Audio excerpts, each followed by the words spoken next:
됐나요? 네. 네. 좋아요. 아주 좋아요. 결혼식장에 가면 또 바뀌었어. 됐어요? 잘 나와요? 아니요. 안 나와. 왜 그래? 구집사님하고 황장로님. 들려요? 이긴 것은 얼마나?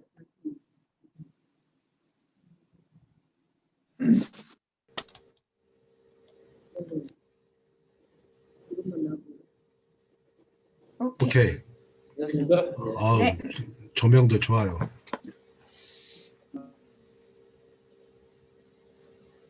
정화수를 꺼놓건 뭐 호텔에서 거하게 하건 볼륨 좀 줄이죠. 정식으로 결혼식을 하고 또 혼인 신고를 하고 사는 부부하고 오다 가다 만나서 동거 생활을 하는 것은 전혀 차원이 다르다는 것을 결혼을 해보신 분들은 공감을 하리라고 생각을 해요. 세례교인이 된다는 것은 그만큼 어떤 책임적인 또는 공식적인 그런 요인이 뭔가 부여가 되는 것이 이 세례 의식이죠. 그러니까 그래서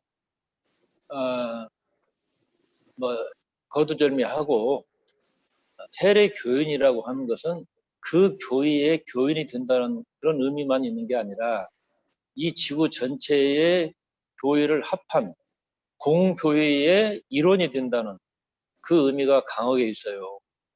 이런 부분이 오늘날 뭔가 방조되지 못하는 부분이 참 안타깝게 생각을 합니다만은, 즉 보편적 교회의 일원 그리고 내가 속한 교회의 그 공동체에 책임 있는 일원이 된다, 이렇게 이해를 해야 될 것 같아요.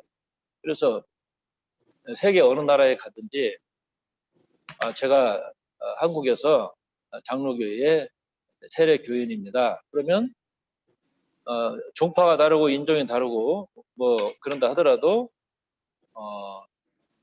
어떤 그 공통분모가, 대화의 어떤 그런 주제가 딱 그 연결이 됩니다. 많은 부분이 생략을 할 수가 있죠. 그래서 서로가 서로를 인정할 수 있는, 그리고 하나님 나라 안에서 우리가 한 몸을 이루는 공동체의 멤버라고 하는 인식이 공통적으로 딱 그 말을 듣는 순간 일치하는 것을 저는 많이 경험을 했습니다. 그 종교라고 하는 단어가 있죠. 릴리전이라고 하는 영어 단어가, 그 릴리전 앞에 접두사가 리, 다시 아닙니까? 다시. 그다음에 리전의 의미가 어원이 묶다라는 뜻이더라고요. 묶고. 다시 묶는다. 즉 세례 의식은 철저하게 종교 의식이기도 하지만은 하나님과의 관계를 새롭게 묶어주는 그런 의식이 이게 핵심적인 뜻이 있고요. 또 교회 공동체의 식구들끼리 서로 묶어주는, 연결이 되는, 하나가 되는, 그게 이제 또 세례의 의미이기도 합니다. 그래서 우리 그리스도인들이 하는 일이 바로 이 일이에요. 내가 하나님과 묶어져 있다. 교회 공동체 멤버와 묶어져 있다. 그리고 지구에 있는 모든 그리스도인들이, 하나님을 섬기는 모든 사람들이 하나 될 수 있는 뭔가 연결고리가 세례에 있다는 거예요. 그래서 이게 중요하게 여기는 것이죠. 그래서 여러분들이 세례를 받은 기억들이 희미할 수도 있겠죠. 아까 수호님 뭐 유아세례 받았다고 그러는데, 제가 알기로는 유아세례 받으신 분들은 그것은 부모의 믿음이기 때문에 자기 신앙으로, 믿음으로 신앙 고백을 하는 나이가 되면, 성년이 되면 그때 가서 다시 세례 분답을 하고 그러기도 합니다. 예. 그래서 각자의 뭔가 세례를 받았던 기억은 다르다 하더라도, 그러나 그 사실 자체가 보증하는 그 내용이 있는 거예요, 이게. 왜냐하면 나를 수용하고 지지해줬던 교회 공동체가 존재했기 때문에 내가 세례를 받은 것이지, 세례라는 것이 내가 내 머리에다가 뭐 물 묻혀가지고 아니고 요단강 가서 들어갔다 나온다고 해서 그것을 세례라고 인정하는 것도 아니잖아요, 이게. 그래서 이 세례의 정신이라고 하는 것은 교회 역사 속에서 그 옛날 로마 시대에 한 300년은 정말 그 피를 많이 뿌렸잖아요. 그래서 세례교인이 된다는 것은 앉는 자리가 달랐어요. 예.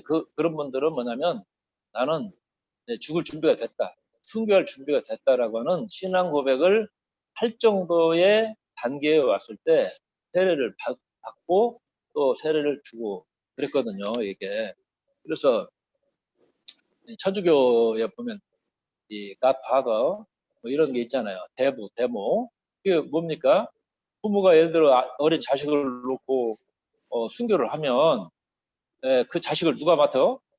제가 맡겠습니다 하고 그런 어떤 이 뭔가 책임 있는 그런 연결고리, 이게 다 세례와도 연관이 돼 있어요. 그래서 세례를 받을 때 교회 공동체는 세례를 받는 분에게 하는 서약이 있는 거예요.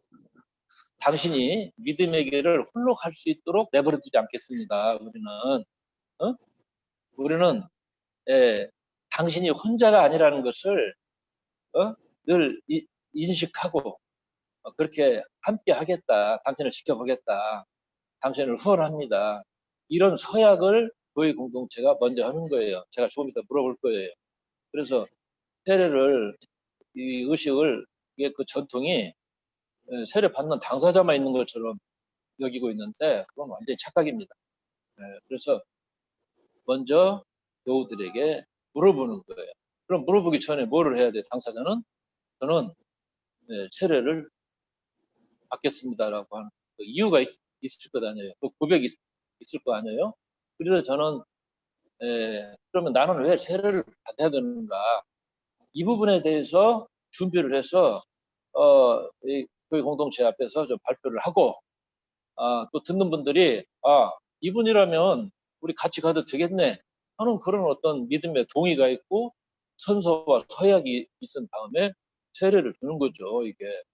근데 이제 이 세례의 올바른 정신이 제대로 구현되지 못하기 때문에 좀 각자 희미한 기억이 있을지 모르지만 오늘 이 예배를 통해서 우리 모두가 세례의 그 첫마음, 첫사랑을 좀 회복하는 그런 시간이 되었으면 좋겠다. 그런 마음이 있네요, 이게. 자, 그리고 아까 우리 오늘 세례 받는 우리 믿음님한테 여러분들이 많은 덕담을 해주셨는데 그게 예수님이 세례 받으실 때 임했던 하늘의 음성입니다. 각자에게 임한 하늘의 음성을 아까 권사님이랑 여러분들이 이렇게 들려주셨잖아요. 또 동참하지 못한 분들은 제가 그런 기회를 드릴 테니까 조금 있다가 들려주시도록 그렇게 하겠습니다. 그럼 이 시간에 나는 왜 세례를 받고자 하는가, 이 주제에 대해서 우리 믿음님의 고백을 한번 들어보도록 하겠습니다. 이걸로 해? 그걸로 할까요? 네. 안녕하세요. 안녕.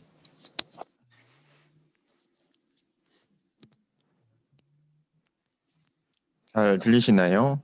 오케이, 좋습니다. 네, 화면도 잘 공유가 되고 있어요. 네네.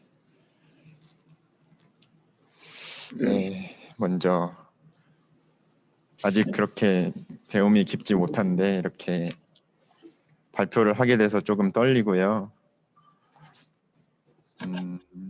저는 목사님이 말씀하신 대로 제가 세례를 받아야 하는 이유에 대해서 조금 정리를 해봤는데 너무 머리만 많이 썼지 가슴을 많이 쓰지 못한 것 같습니다. 제가 보니. 그래도 재밌게 들어주셨으면 좋겠고 졸리시니까 조금 빠르게 해보겠습니다. 네, 제가 이 세례가 뭔지도 사실 모르고 살았던 것 같아요. 그래서 그 세례가 무엇인가를 알고 싶어서 가장 먼저 펴본 책은 당연히 성서였고, 이 성서 안에도 세례에 대한 구절들이 몇 개 있더라고요. 가장 먼저 저는 로마서 6장에 이런 문장들이 있었어요. 세례를 받을 때 우리는 예수님과 함께 묻힌 거고 같이 장사된 거다. 그리고 몸의 한 부분이 된 것이고 죽으실 때 함께 죽으신 것처럼 부활을 같이 할 거다.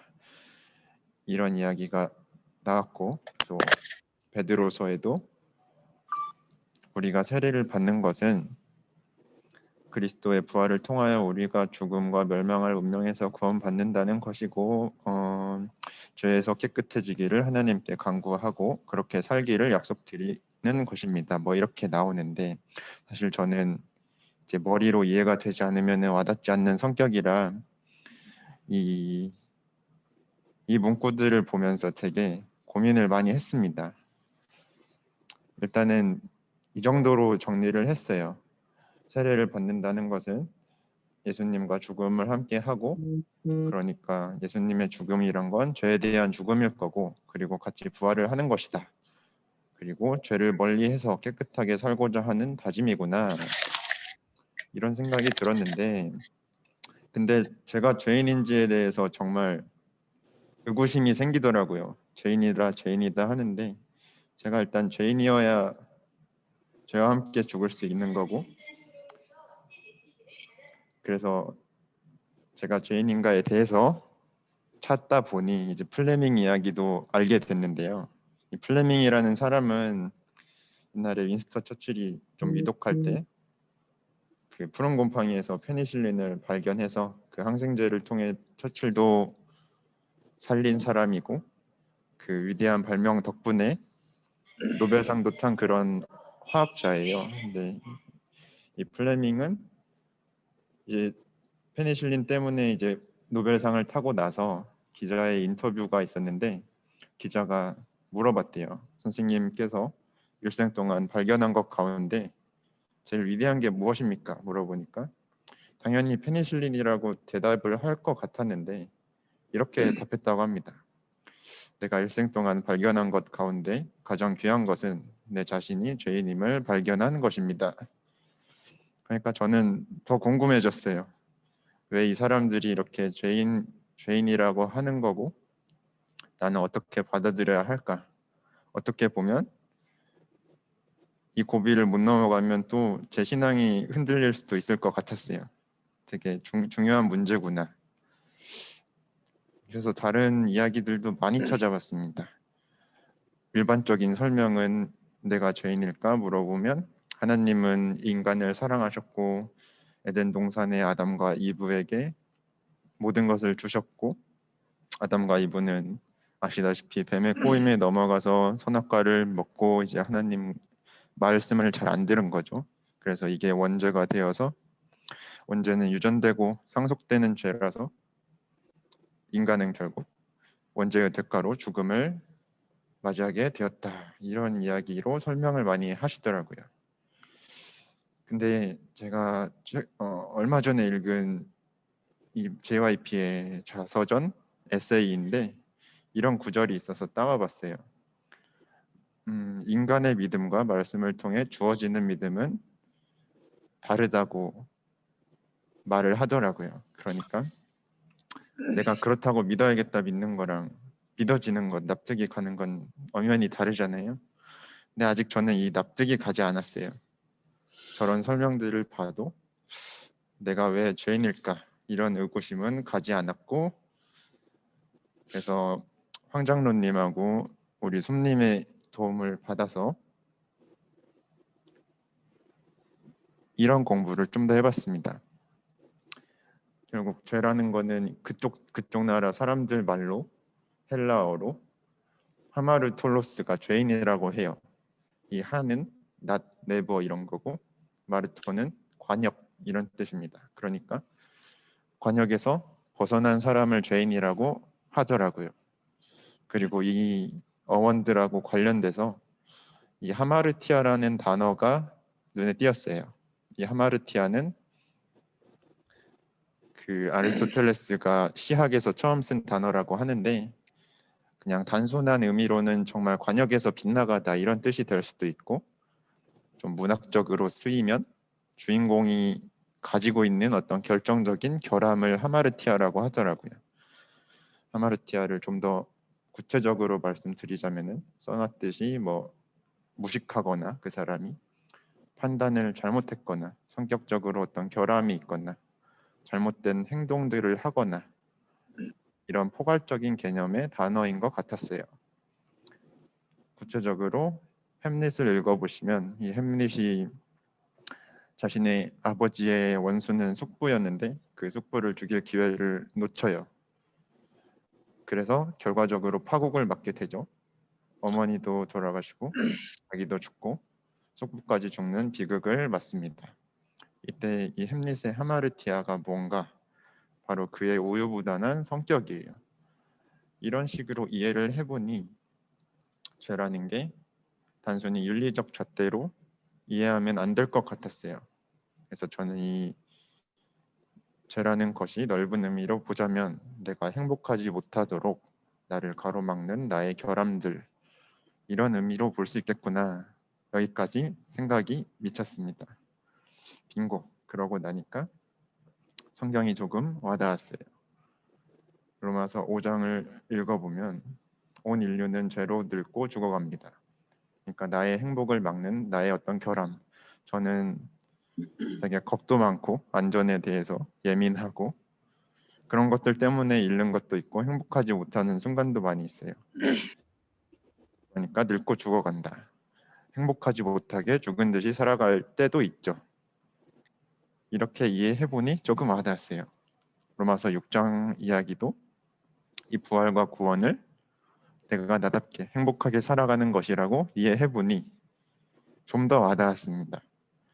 그리고 베드로전서에도 마찬가지로 대입을 해서 읽어보니 제 머리로 조금 더 이해가 잘 됐는데 마지막 문장이 조금 인상 깊더라고요.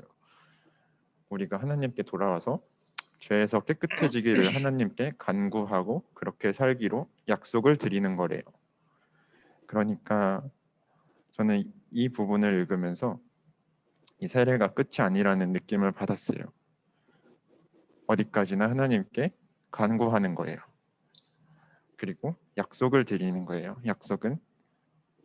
약속을 이행하기 전까지는 끝난 게 아니죠. 다른 책도 읽어봤어요. 마틴 루터가 그 옛날에 쓴 로마서 강해입니다. 이 구절을 읽어보면 사람은 예수 그리스도 및 그의 죽으심과 합하여 세례를 받죠. 세례를 받자마자 완전한 상태에 있게 되는 것이 아니래요. 그의 죽으심과 합하여 세례를 받은 후에는 이 죽음의 복들을 얻고 우리의 영광의 목표에 이르기 위해 고군분투를 해야 된대요. 저는 이 고군분투라는 말이 되게 감동적이었습니다. 아까 목사님은 함께 묵다라고 말씀하셨는데 릴리전이라고 저는 그게 오늘 함께 묻다라고 들리더라고요. 그러니까 고군분투를 한다는 거는 다 같이 물어야 돼요. 황장로님께서 메시지를 통해서 저한테 해주신 말씀이 있어요. 계속 질문하라고. 계속 질문을 하면 믿음의 선배들이 이끌어 줄 거라고. 정말 감사했고 저는 고군분투할 의지가 생겼습니다. 그리고 함께 묻고 싶었습니다. 그래서 제가 세례를 받아야 하는 이유는 이 세 줄로 정리를 간단히 했는데 저는 저의 결함들에도 불구하고 제가 성격이 괴팍할 수도 있는 거고 소심할 수도 있는 거죠. 이런 결함들에도 불구하고 저는 행복하게 살고 싶습니다. 또 그러기로 마음을 먹었고 제가 저로 살기 위해서 고군분투할 것이기 때문에 저는 세례를 받고 싶습니다. 그리고 너무 머리로만 이해를 한 것 같은데 몇 주 전에 아버지가 병원에 급히 응급실에 가신 적이 있어요. 그때 되게 놀랐는데 저도 모르게 하나님을 찾고 있었습니다. 처음에는 이 머리로 이해됐던 종교가 가슴으로 와닿는 순간이었구나. 뒤돌아보니 그렇게 느껴지더라고요. 그래서 저의 발표는 오늘까지고, 저의 발표는 지금 여기까지고, 저를 도와주신 많은 믿음의 선배님들께 감사의 말씀을 드리고요. 앞으로도 많이 묻는 신앙생활을 하고 싶습니다. 들어주셔서 감사합니다. 네.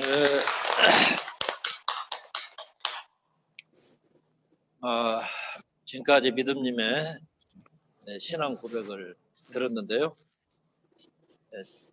이 자발적 동기에 의해서 세례를 받고자 하는 믿음님의 고백에 대해서 어떻게 여러분들 동의하십니까? 네.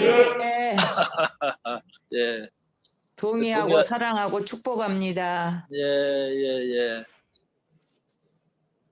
도훈이는 어떻게 들었어? 도훈, 네, 도훈입니다. 일단 중수 형이 굉장히 용기 있는 사람이라고 생각이 들고요.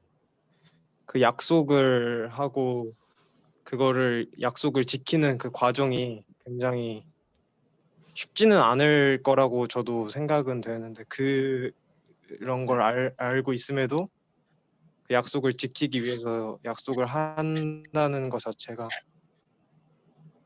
용기에 정말 박수를 쳐주고 싶습니다. 예. 이상입니다. 네.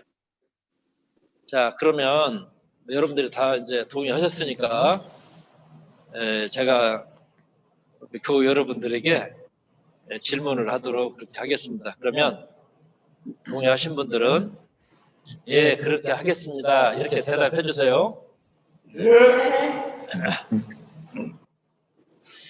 예수 그리스도께서는 우리를 부르시어 온 민족을 제자로 삼으라고 또 그들에게 세례를 베풀어 은총의 선물을 주시고자 하십니다. 오늘 이 성례전에 참여하고 축하하는 여러분은 오늘 세례를 받는 믿음 이중수님이 그리스도 안에 살아갈 때 사랑으로 돌보고 기도로 지원하시겠습니까? 네, 그러게 예. 하겠습니다. 네, 하겠습니다. 네, 세례는 세례 받고자 하는 사람 혼자만의 고백으로 이루어지는 것이 아니라는 것을 오늘 우리 모두가 기억을 했으면 좋겠습니다. 세례를 받으시는 분이 뭔가 소리를 냈어요. 그러면 여러분들이 메아리를 쳐줘야 돼. 그래서 방금 여러분들의 메아리 소리가 들린 거죠.